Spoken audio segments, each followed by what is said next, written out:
Usia boleh menua, namun paras menawan dan ceria tak boleh hilang. Inilah sosok Indy Barens, dikenal sebagai presenter ternama dan public figure di panggung hiburan tanah air. Kini dirinya masih terlihat muda.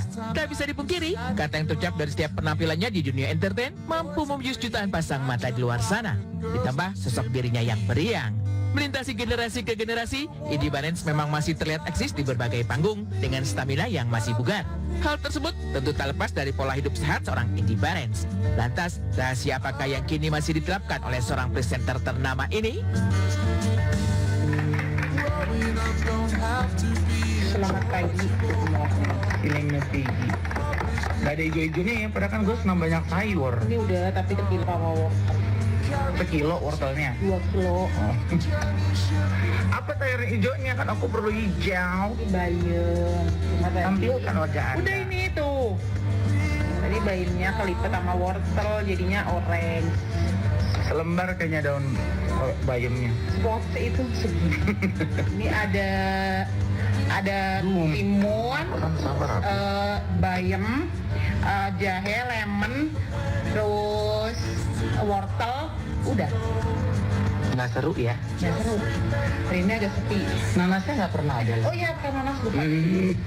Nanas itu buat manis-manis. Dari dulu sih sebetulnya, cuman mungkin karena sekarang lagi zamannya sosial media dan lain sebagainya, jadi buat aku senang aja kalau bisa share tanpa bermaksud untuk menggurui dan mengatakan bahwa apa yang gua minum itu bener ya gitu, nggak gitu. Tapi memang kalau soal minum jus, karena ibuku kan survivor cancer, jadi ibuku selalu bilang bahwa kalaupun misalnya kita bisa kembali ke alam, kalaupun misalnya kita bisa mengkonsumsi yang lebih baik dan lebih sehat lagi, coba dilakukan. Jadi mama dulu pernah bilang bahwa akan lebih baik kalau saat perut kosong kita minum jus asli atau sayuran asli saat perut kosong. Tapi aku nggak bilang bahwa itu adalah yang paling benar buat bisa mencegah penyakit dan lain sebagainya. Tapi aku udah lakukan itu bertahun-tahun, jadi sampai sekarang ya bertahan. Punya cara berbeda menampilkan citra diri, Indy Barens kini berkutat dengan profesi istri sekaligus ibu rumah tangga. Miliki 2 anak, kini Indy Barens memang kerap bagikan sederet kebersamaan dengan sang putra tercintanya. Terlebih kepada anak sulungnya, Rafael Benayasar Mandela atau yang kerap disapa Rafa. Kedekatan keduanya bahkan terlihat seperti kakak adik dengan umur yang tak jauh berbeda. Tak bisa dipungkiri, Rafa, putra sulungnya yang memang kini sudah beranjak dewasa. Genap sudah usia 21 tahun. Jika terlihat dari berbagai keakraban yang kerap Indy bagikan, Rafa memang terlihat tak bisa jauh dari sang ibunda. Sikapnya yang terbuka dengan Indy menjadi validasi betapa Rafa sangat terbuka dengan sang ibunda tercinta. Apalagi baru-baru ini, anak sulungnya itu baru saja diterima kuliah di salah satu universitas di Australia. Tentu menjadi beban batin tersendiri bagi Indy. Berat, namun Indy juga harus berusaha tegar dengan keinginan Rafa untuk pergi untuk menempuh pendidikan hingga ke negeri kangguru. Bila suatu saat kau dengarkan lagu ini, mama sudah tak ada lagi. Mau pulang. Kamu nggak mau pulang? Rafa, begitu menyebalkannya Anak-anak, waktunya. Jika saat nanti kau telah hidup sendiri dan dunia ternyata tak seperti harapanmu, ku ada di sini menjadi rumah yang selalu menanti kepulanganmu.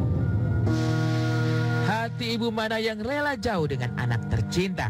Apalagi jika melihat senyuman Indy yang begitu terpampang nyata saat bersama Rafa putra sulungnya. Namun apalah daya, bukan soal keegoisan, bukan pula soal ketidaksiapan.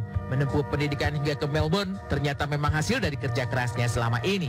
Tak disangka-sangka pula, Rafa pun diketahui menerima beasiswa penuh dari pemerintah. Lantas, bagaimana Indy merespon kepergian sang putra tercinta?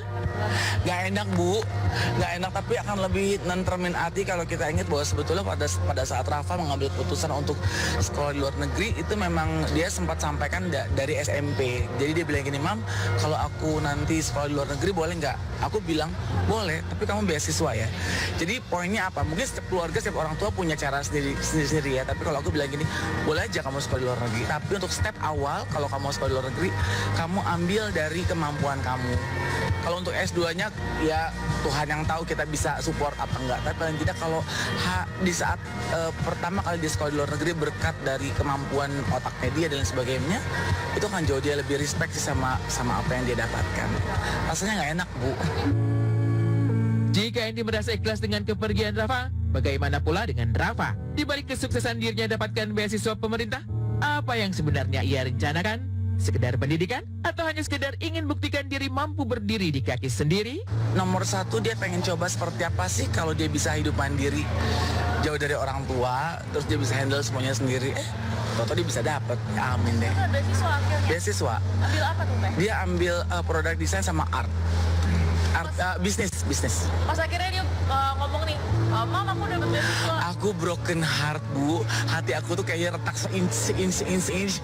Tapi kan mesti komit sama omongan aku ya bahwa boleh mau coba sekolah di luar negeri silakan, kalau kamu dapat beasiswa. Tapi kan akhirnya dia dapetnya di luar dugaan aku, dia dapat di Melbourne, University of Melbourne gitu, dan aku bersyukur bahwa ternyata ya itu pencapaiannya kamu. Ya udah.